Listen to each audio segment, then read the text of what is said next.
send shivers down your spine.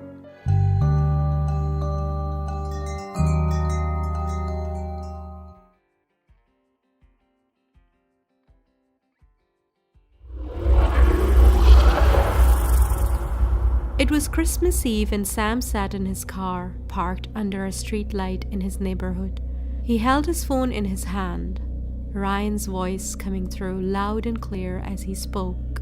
Come on, Sam. It's just a road. $500 for an hour of driving. You'd be dumb to pass this up. It's not just a road, Ryan. Everyone knows Whispering Hollow is weird. People have seen stuff there. Ghost stories for kids. You're not scared, are you? Sam clenched his jaw. The truth was, he was scared, but he needed the money. His rent was overdue, and Christmas didn't bring much cheer when you couldn't afford a decent meal. Fine, I'll do it. You better have the 500 ready when I'm back. Deal. Don't chicken out halfway, Sam. Ryan said before hanging up. Sam tossed his phone onto the passenger seat and started the car. The heater struggled to warm the freezing air as he turned onto Whispering Hollow Road. The streetlights ended abruptly, leaving only his car's weak headlights to cut through the darkness. The road was lined up with tall, skeletal trees. The branches above formed a canopy, blocking out the stars and moon. Snowflakes drifted lazily down, covering the road in a thin, slippery layer. A few miles into the drive, Sam started to relax. The road, despite its reputation, seemed normal. Just a long, empty road bordered by trees.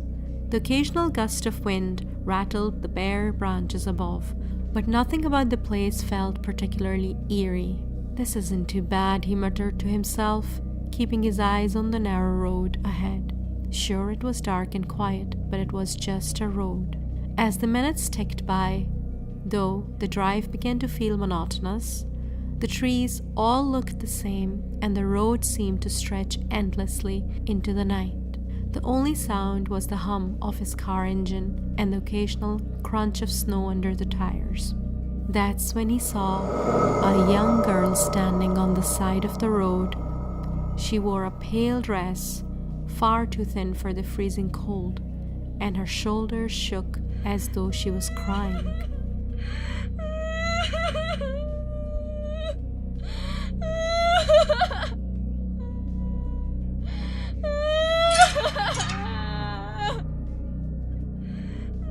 Sam slowed the car and rolled down his window.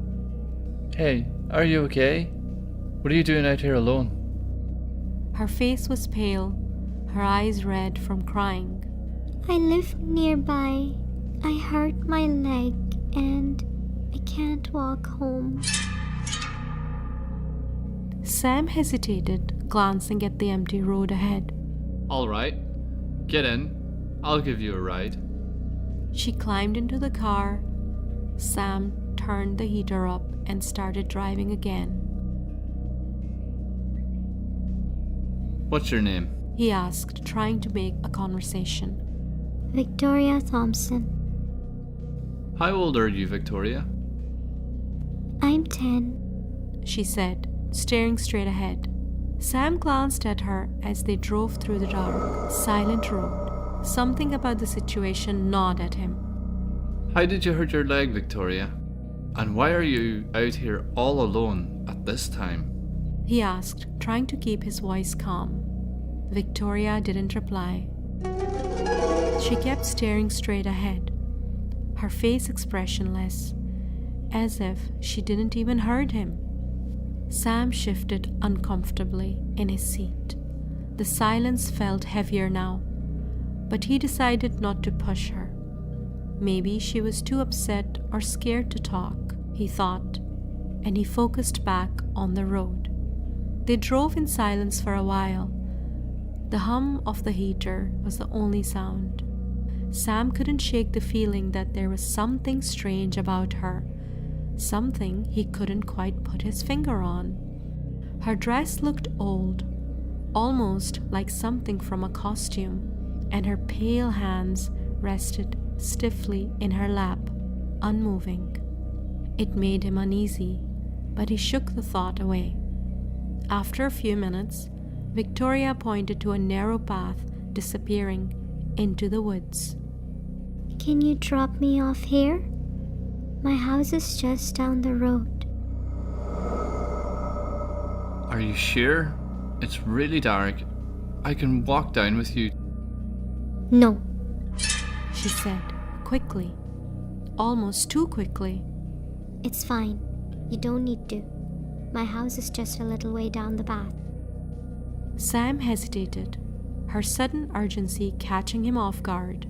Are you sure? He asked again, glancing at the shadowy trail ahead. Yes. Thank you for the ride. Reluctantly, Sam nodded and watched as she opened the car door, stepping into the snow.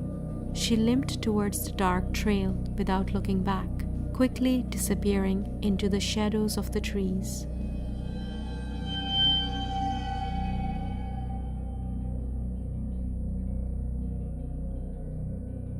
Sam drove off after Victoria disappeared into the woods, shaking his head to push away the lingering unease. The road stretched ahead, silent and empty, but he couldn't stop glancing in the rearview mirror. However, within a few minutes of driving, a nagging thought made him stop. He thought, what if she didn't make it home safely? It's Christmas Eve after all. With a frustrated sigh, Sam hit the brakes. He turned the car around and headed back, his headlights cutting through the dense woods until he reached the path where he had dropped her off. Grabbing his flashlight, Sam followed the narrow trail into the woods. Victoria? Are you okay?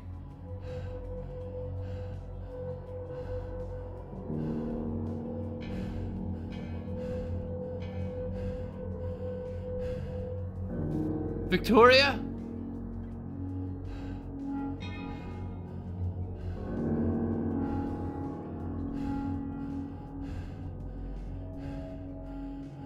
Victoria? There was no answer. He walked further, and the woods opened to reveal an old, worn-down house. Its windows were shattered, and the roof sagged under the weight of snow. A rusted sign above the door read, "Thompson Family Home." His flashlight beam swept across the ground and landed on something. A gravestone. Victoria Thompson, 1965 to 1975. How could she have been in the car if she died almost 50 years ago? He bolted back in his car, jumped in, and slammed the door shut.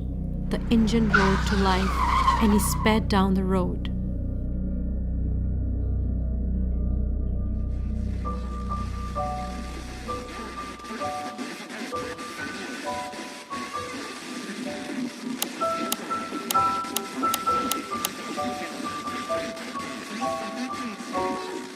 Tonight, we remember the tragedy of Christmas Eve 1975.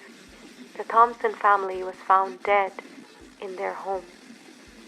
Their adopted daughter, Victoria Thompson, is believed to have brutally murdered them on Christmas Eve before vanishing mysteriously.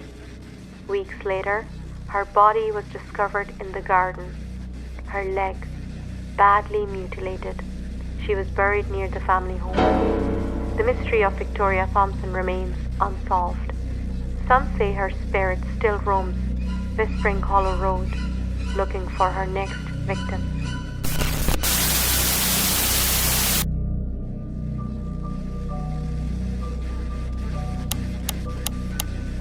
Stupid radio. Why is it not turning off?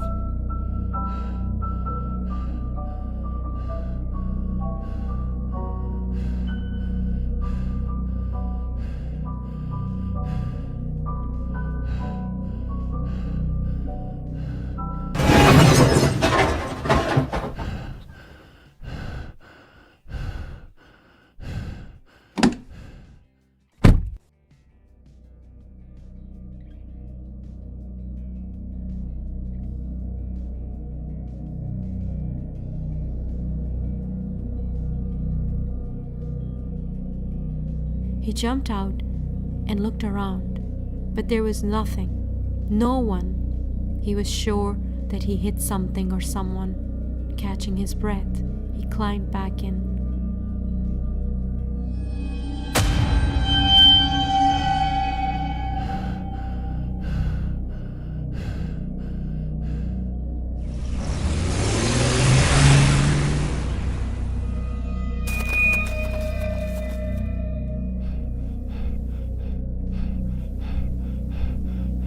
What's happening to me? Am I hallucinating? I've been driving it for over an hour. This journey should be nearly done. Do you want to know how I hurt my leg?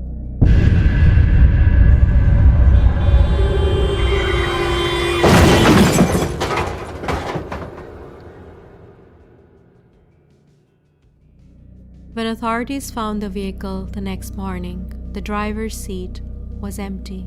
Only faint footprints in the snow led back towards the Thompson family home.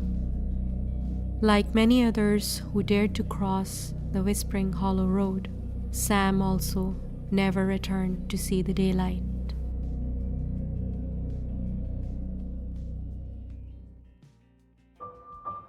Hi guys, hope you enjoyed the story. If you like it, please share with your family and friends. And I'll see you again with another creepy story. Until then, bye!